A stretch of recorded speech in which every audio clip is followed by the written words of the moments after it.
session at a fundraiser event.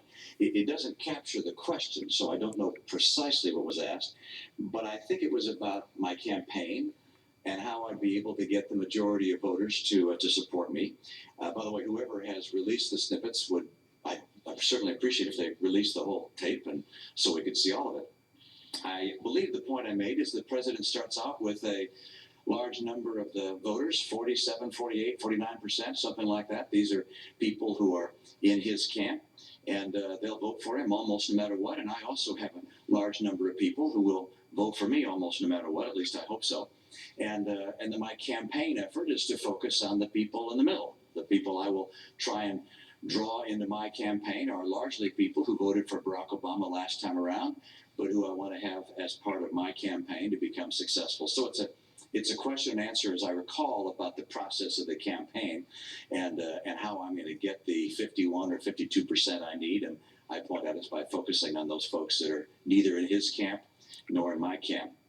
Of course, there's a very different approach of the two different campaigns. As I point out, I recognize that among those that pay no tax, approximately 47% of Americans, I'm not likely to be highly successful with the message of lowering taxes. That's not as attractive to those who don't pay income taxes as it is to those who do. And likewise, those who are reliant on government are not as attracted to my message of slimming down the size of government. And so I then focus on those individuals who I believe are most likely to be able to be pulled into my camp and help me win the 51 or 50.1% that I need to become the next president. This is, of course, something I talk about a good deal in rallies and speeches and so forth, which is the president and I have very different approaches to the future of America and what it takes to ignite our economy and put people back to work. The president believes in what I've described as a government-centered society, where government plays a larger and larger role, provides for more and more of the needs of individuals. And I happen to believe instead in a free enterprise, free individual society, where people pursuing their dreams are able to employ one another, build enterprises, build the strongest economy in the world.